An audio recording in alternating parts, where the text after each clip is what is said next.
Hello everyone. In today's video, we'll learn about convolution and we'll implement convolution by hand. We'll also then compare this convolution with the predefined convolution function that is available in pytorch. Convolution is a mathematical operation that's used across areas in science and engineering. But today we but today we will talk about convolution in terms of CNNs, which is convolutional neural networks. These are a type of neural networks that are widely used in the computer vision field. And how does a convolution work? It works by sliding a filter, which is also known as a kernel, over the input image, and we'll compute the dot product of the filter and input at each image. So I came across this blog, and I linked the blog in the chat. But this is a very nice example of how a convolution should work. So here the author has said that this is an input image. An input image is of the size 1, 2, 3, 4, 5, 5 by 5 matrix. And this is the kernel that we have. So when we do a convolution for one particular field, we will we will calculate the dot product of this kernel with respect to this input image. And this is the area that we will consider.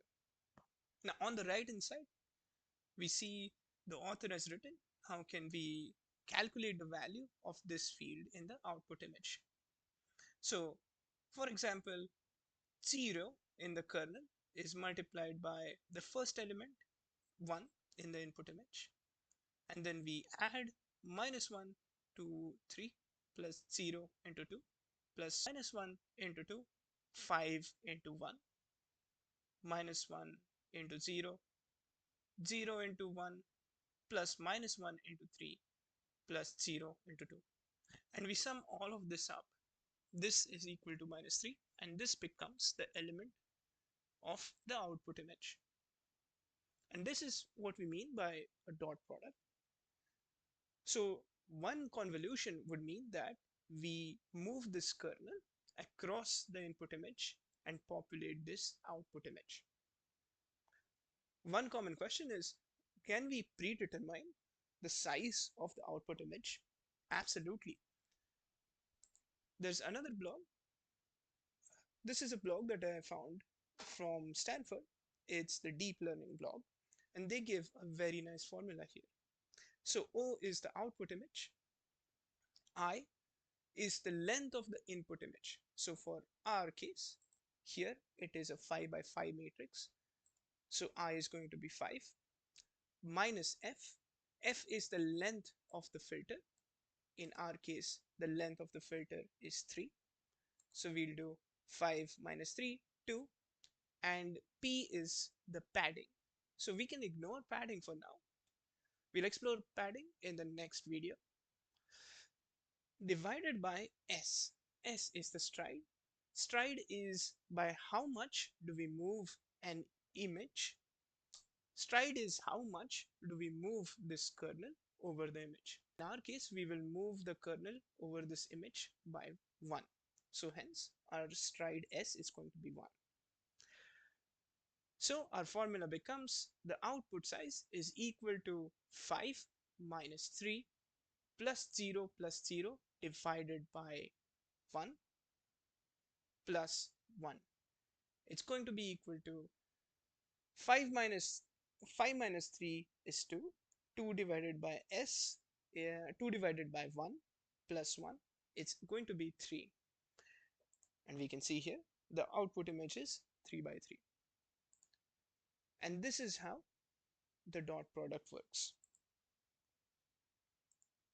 And this is the exact same thing that we'll first implement by scratch in Python. And then we'll compare this output with the pytorch output. And now we design this convolution from scratch. So this is the process that we'll follow. We'll create a simple 2D matrix. We'll create a simple 2D filter. And then we'll apply this convolution operator using the filter. And of course, finally, we will visualize the results. So in this one, in the first cell, we import numpy. We'll do the implementation from scratch using numpy. In the second cell, we'll create a matrix of a size 5 by 5. It's a combination of ones, zeros, and minus ones. And then we'll create a simple 2D filter of size 2 by 2. And this is an identity matrix. And then finally, we also create a function called convolution. This will take in the matrix as an input array. This is the numpy array that we'll create. And fill is the filter that we will pass. This is also a numpy array. And finally, the output is going to be a numpy array, which is this. Now in the function, we are going to also print out a few things, which will be evident later on in the video. But step one is we take the matrix shape, we take the filter shape, and then we print both of them out. We also calculate the output shape of the image. And then we initialize the result with the dimensions and fill it with zeros. And then we loop over all the columns and all the rows, and we do um, a numpy sum between the matrix's rows multiplied by the filter, and then we assign that to the result of I and j.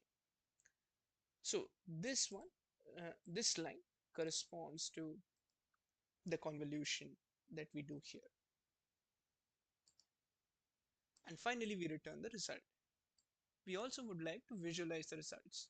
So we'll print the input matrix, we'll print the filter at the start, and then we will consecutively apply this feature map to the image.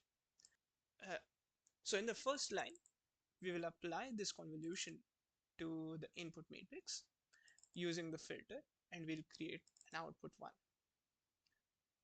In the next line, we will apply the convolution function to the output that we got in the earlier step, and we'll use the same filter. We'll apply the same for the third step, and we'll do it the same for the fourth step.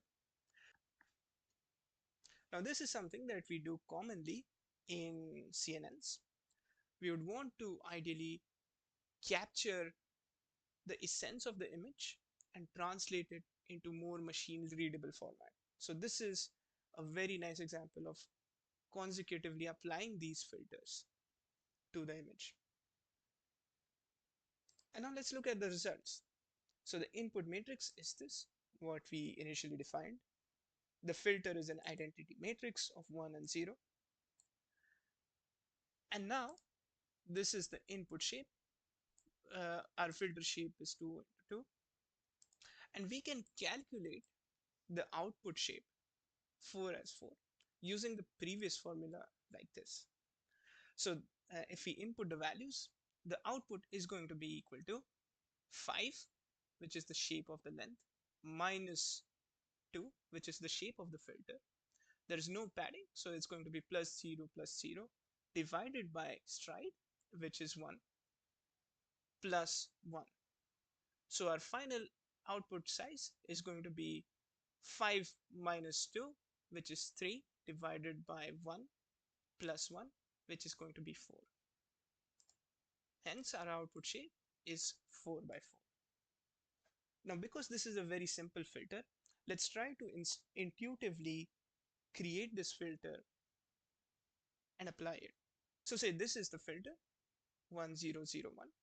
And now if we compare this block, yes, our matrix is going to be only the sum of the diagonal matrix, because 1 and 1 indicates that we'll only take the diagonal values of this square.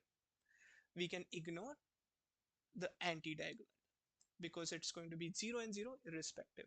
So in this case, it's going to be minus 1 into 1 plus 0 into 0 plus minus 1 into 0 and 0 into 1. And this is going to be minus 1. If we take another example, let's take the opposite end of the spectrum, these four squares. And if we apply this filter onto these four squares, we only select again the diagonal ones. It's 1 and 1. So 1 plus 1 is equal to 2. And this is how we get the value 2. And this logic remains constant as we progressively apply the filter as well. For example, in the second map, our input is the output of the first filter, and we use the same filter here. If we look at the first block, minus 1, 1, minus 1, 1, and if we apply that same filter, same logic, it's going to be just the sum of the diagonals. And minus 1 plus 1 is equal to 0. That's how we'll get it. Similarly here, in the opposite end of the spectrum, if we do 2, 2, 2, 2, it's going to be the sum of diagonals. 2 plus 2 is equal to 4, and that's how we get it. So similarly for 3, output is 3 and 7, 3 and 7, and finally we can apply it for the final iteration. It's going to be again it's going to be the sum of the diagonals, so 3 plus 7 is equal to 10. And this is how we can apply a convolution filter. Now let's compare this with a standard library. In our case, we'll compare it using the pytorch library. And this is the function that we'll use, conv2d. So now in this one, instead of using numpy, we will just create a tensor. We'll use the same values in this. Also, we'll create the filter using tensor, and we'll create the same filter as we created in the above one. And now we will apply this conv2d, which is the convolution function. Don't get scared with this unsqueeze operations. They will make sense. For all intents and purposes, think of this as we are passing the matrix tensors here, and we'll use the filter, which is again the same thing that we described above, and we'll print out the output. We'll also save this output here, outtorch1, and we'll use this outtorch1 as an input to the second iteration. We'll save this in outtorch2, we'll use this in the third iteration, and finally also in the fourth iteration. And now if we see this, the output of the first step is minus 1, 1, 2, 2. It's of course of the same size, which is a 4 by 4 matrix. Now in the columns, minus 1s, 1, 2, and 2. And if we compare this with the above, and if we compare this with the one that we implemented from scratch, we can verify our values. It's minus 1s, 1, 2, and 2.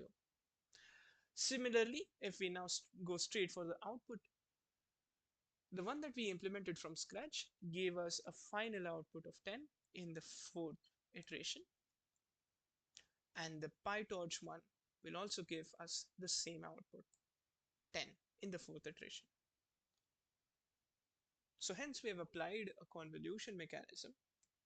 We have created convolution from scratch. We have also used industrial standard libraries to perform the same operation, and our results are the same.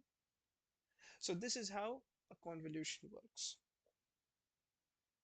Catch you all in the next one.